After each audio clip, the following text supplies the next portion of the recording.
periodically for the last few years, and I appreciate so much the way that you are sharing and building and supporting each other's depth and focus and autonomy and spiritual muscles, the inner muscles of spiritual practice.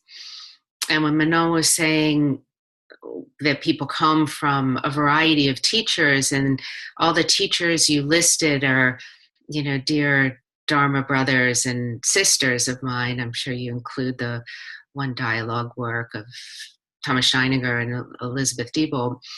And so very nice to hear the names of people who I did similar practice as you all are doing. And I'm sure as the decades go by, you also will continue to diversify and develop and seed your own ways of supporting the emergence of light and illumination in the world. The theme today, I was asking a few of the organizers before why they chose this theme of at oneness. And interestingly enough, the word that came out was the desire and longing for deeper communion. When we let go of thought and feeling as the primary focus of our attention, our awareness opens up and we start to experience the porousness of boundaries that seemed very rigid and fixed, those boundaries of self and other, those boundaries of strength and weakness, those boundaries of what we're capable of as human beings and what we believe we are incapable of. And as those boundaries open up, when we move through that sense of disorientation, disconcertion, that sense of not being quite sure where we are, as we stay steady and sit through that, what happens is we discover a profound intimacy that doesn't have boundaries. We discover a communion with ourselves that we long for, and with the world around us that we often feel so alienated from. Oftentimes, when we look for connection, we try to grasp towards us. We want to hold on to our loved ones. We don't want them to pass. We don't want them to get old. We don't want them to move away. We hold on to those objects that we love, those places that we love. And that grasping in traditional Eastern terminology is talked about as the root of suffering. But we can really see that what that really means is when we're grasping, we're creating boundaries. We're fixating objects or notions of self in time.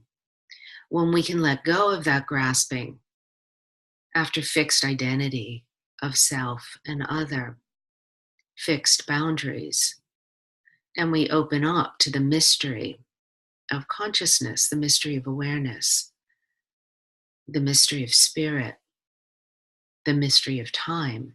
Even the physicists are questioning whether time is really linear and whether it can be bent in all kinds of unusual ways. When we let go in that way, which we discover in profound meditation, we experience this porousness. And that porousness means that we can extend outwards, we can flow out, we can experience that flow in. And ultimately, we experience the dissolution of separation.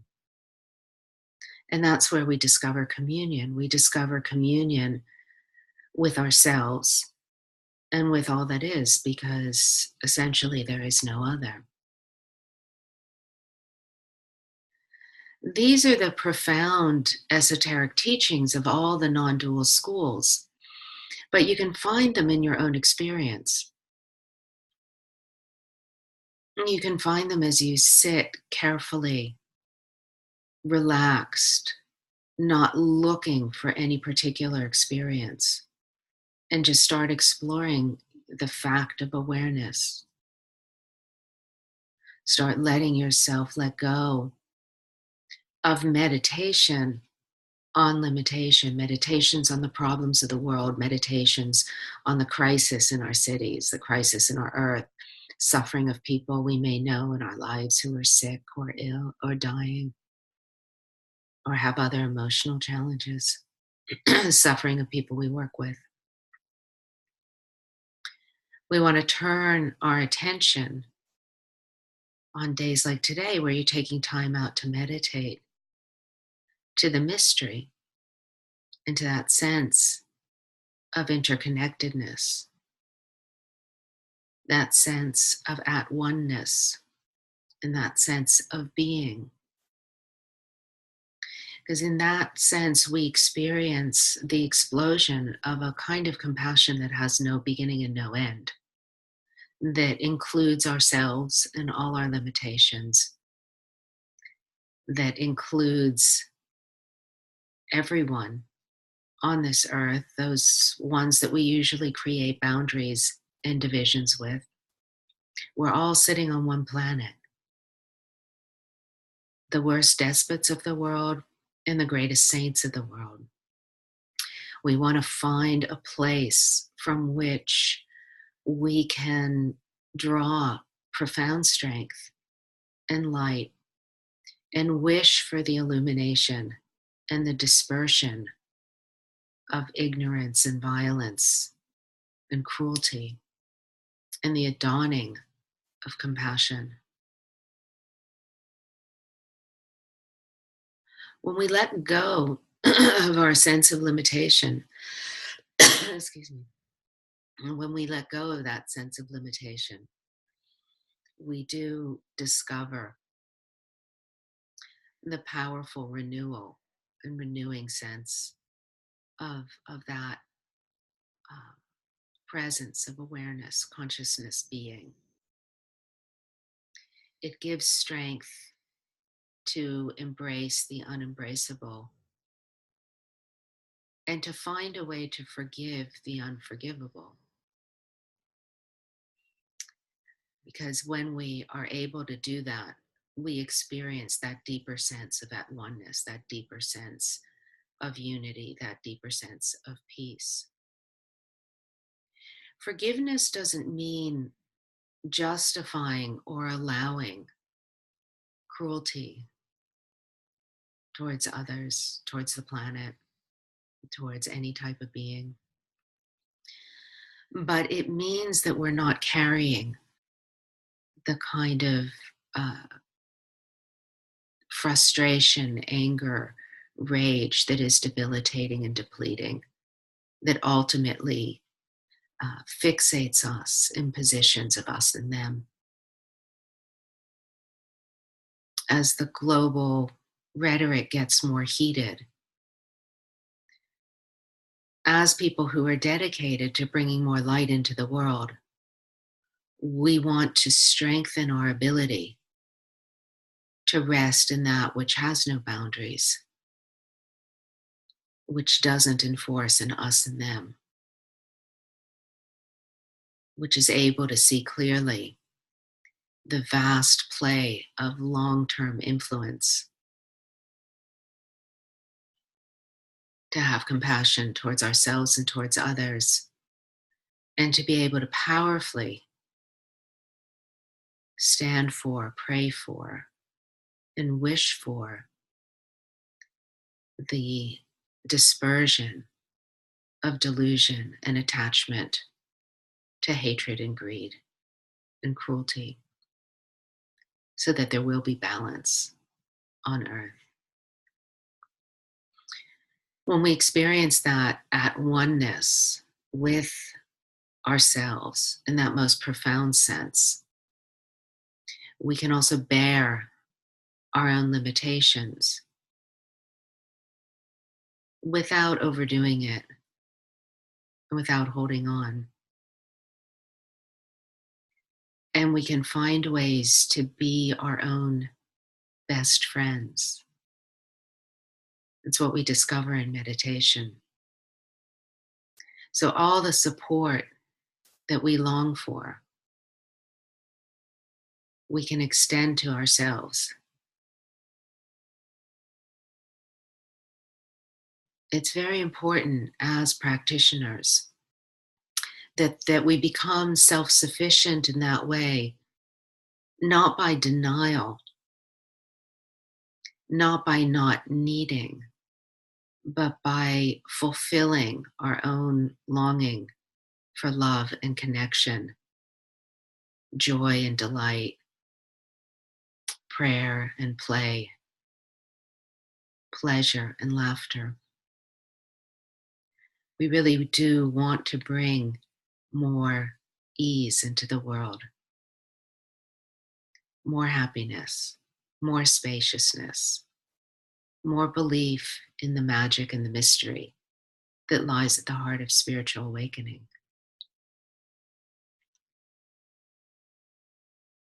And as we each allow ourselves to cross those boundaries, because we've set up, and our culture has set up boundaries of self criticism and has held that out as the carrot needed for transformation.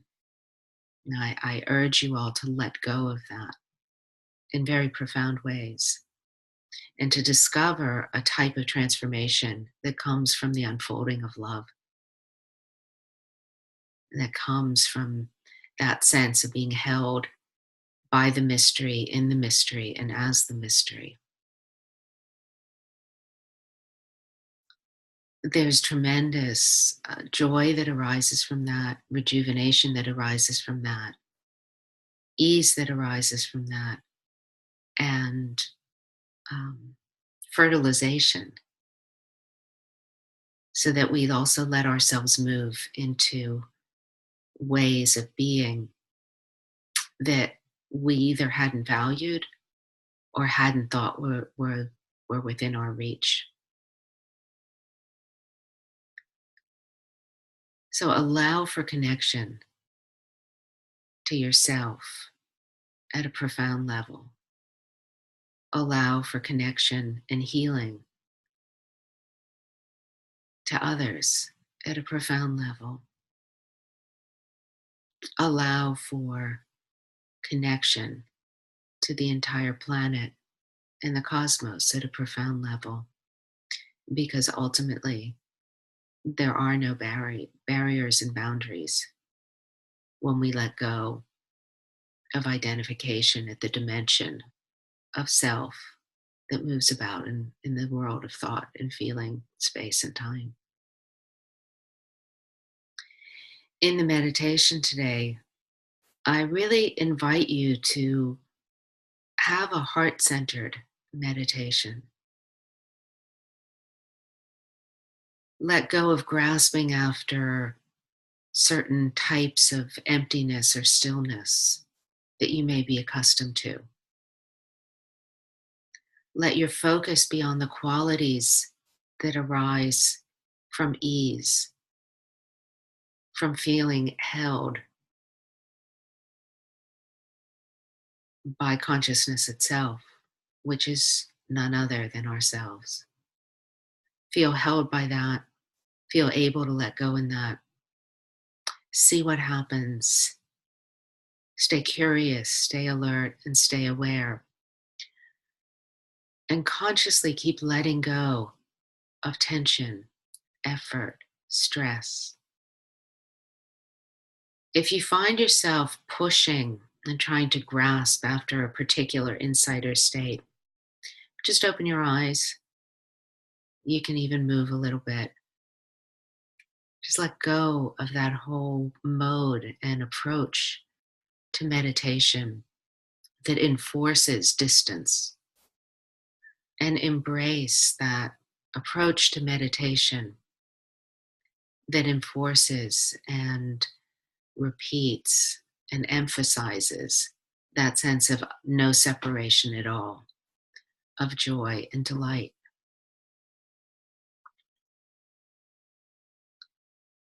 Be curious and have no particular idea about what's supposed to happen and who you're supposed to be and what's supposed to emerge. And if your mind or your heart is particularly busy or heavy, you can contain that also, just as everything in the world is contained in the greater cosmos. There is space for all of it, and nothing needs to vanish.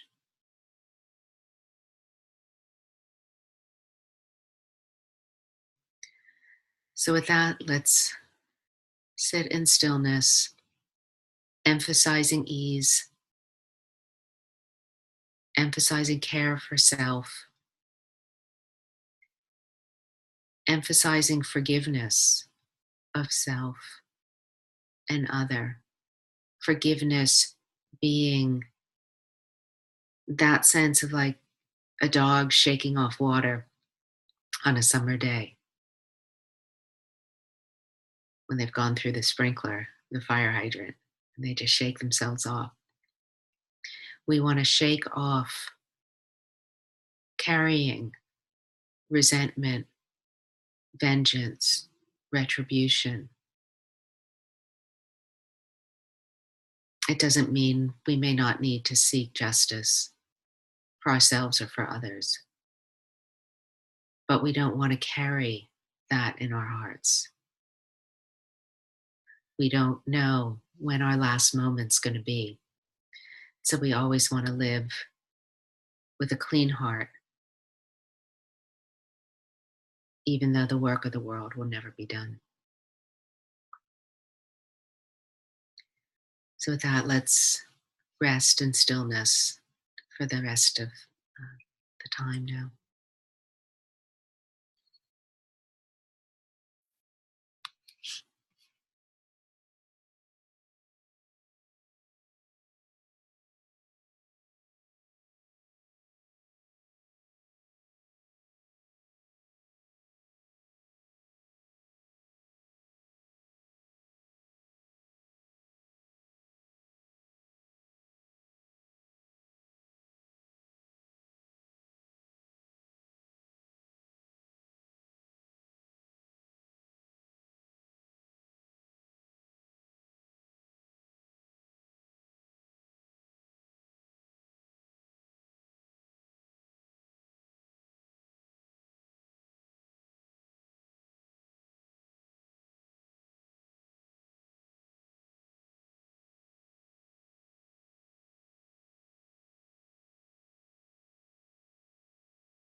As we prepare to draw this part of the meditation day to a close,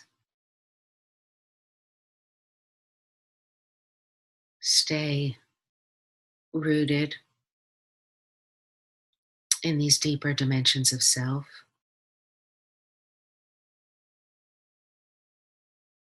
And from that place where there is no other, let compassion arise. And let's dedicate our efforts to the upliftment of all and to balance and ease throughout the cosmos.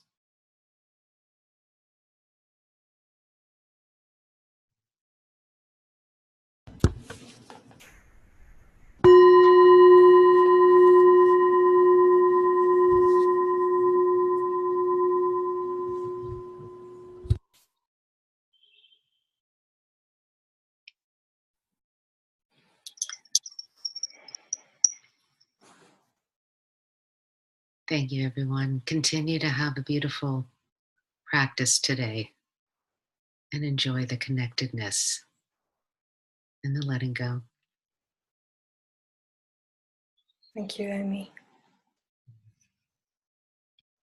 And we'll take a 15-minute break and we'll be back at the top of the hour.